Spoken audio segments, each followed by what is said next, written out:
এখন 4 মাস পর আপনি শারীরিক এবং মানসিকভাবে কেমন আছেন? প্রস্রাবের তো ডেইলি মনে হয় 30 বারের মতো। জি, ওই জায়গায় চলিয়ে আছে 5-4 বারে।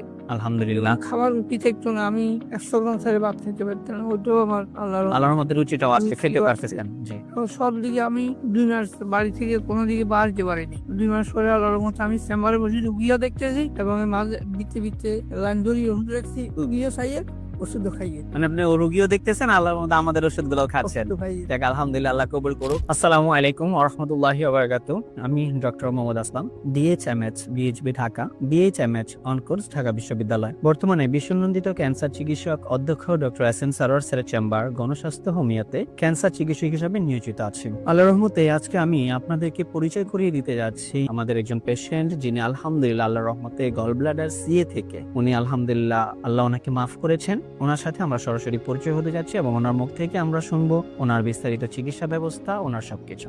আসসালামু আলাইকুম, কেমন আছেন আপনি? ভালো আছে। স্যার, নাম জানি কি আপনার? মানিকাল চক্রবর্তী। স্যার, আপনার বাবার নাম কি? আমার বাবার নাম হরিপদ চক্রবর্তী। হরিপদ চক্রবর্তী। আপনার মায়ের নাম? কুমোদিনী চক্রবর্তী। কুমুদিনী চক্রবর্তী। আচ্ছা স্যার, আপনি যে গ্রামটাতে আছেন, গ্রামের নামটা কি স্যার? আমার গ্রামের নাম হলো মোহাম্মদপুর। ইউনিয়ন? ইউনিয়ন 4 নম্বর রামনগর ইউনিয়ন। 4 নম্বর রামনগর ইউনিয়ন। থানা? দাগল ভুইয়া। দাগনভূঞা থানা। আর জেলা? ফেনী। ফেনী জেলাতে আছে। স্যার, আপনি সর্বপ্রথম কি সমস্যা হয়েছিল স্যার? আমি একটু আগে বলি যে আপনি কিসে যেন আছেন, কি পেশায় আছেন স্যার আপনি? আমি একটা পুলিশ চিকিৎসক হিসেবে আছে দেশে। পুলিশ চিকিৎসক হিসাবে দেশে আছেন? দেশে আছে, অনেক দিন কিন্তু প্র্যাকটিস করি।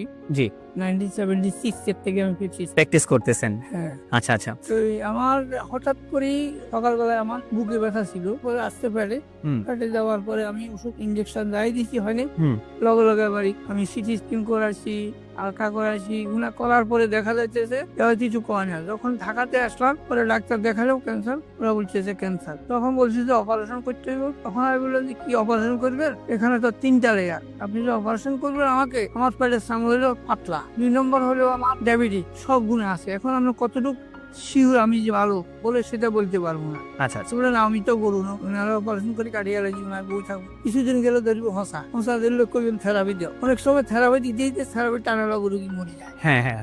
ঠিক আছে। জি। এবং দাঁত হয়ে যায়, সুর হয়ে যায়, আমি অপারেশন করবো না। তখন আর ছেড়ে বললাম চলো বাড়ি চলো। বাড়িতে যাওয়ার পরে একটা লোকের কাছে উনি আমার বাবা হচ্ছে এই ডাক্তার সাহেবের ইয়ে পাইছে। মানে আপনার ছেলে ওই অনলাইনের মাধ্যমে, যে কোনো মাধ্যম থেকে আপনার আমাদের একটা ভিডিও পাইছেন। তখন আমরা এটা নিয়ে এখানে আসছি। আল্লাহর রহমতে আমরা, আপনি যে আমাদের এই চিকিৎসাগুলো করলেন, আপনারা তো ডাক্তার বলছিল যে আপনি এই অবস্থাতে যাবেন, বা যে খারাপ কন্ডিশনটা ছিল সেই কন্ডিশনটা থেকে আল্লাহর রহমতে আমাদের স্যারের চিকিৎসায় আপনার 4 মাসের মধ্যে দেখলেন যে আপনার ক্যান্সারটা আলহামদুলিল্লাহ নাই। এখন 4 মাস পর আপনি শারীরিক এবং মানসিক ভাবে কেমন আছেন? প্রস্রাবের তো ডেইলি মনে হয় 30 বারের মতো। জি, ওই জায়গায় চলিয়ে আছে 5-4 বারে।